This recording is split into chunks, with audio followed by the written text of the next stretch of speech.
తెలుగువారి పెళ్ళి ఇలవైకుంఠమే మళ్ళీ సంప్రదాయమే సౌందర్యంగా సాగుతున్న పెళ్ళి ఇది తెలుగువారి పెళ్ళి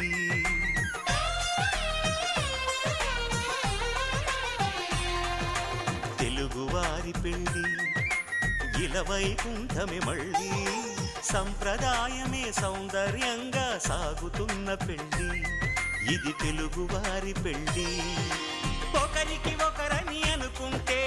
అదే నిశ్చితార్థం ఆ నిర్ణయానికి తలవంచడమే పెళ్ళి అంతరార్థం శతమానం భవతి అంటుంది శ్రావణ మాసం శ్రావణ మాసం శ్రావణ మాసం తెలుగువారి పెళ్ళి ఇలవైకుంఠమే మళ్ళీ సంప్రదాయమే సౌందర్యం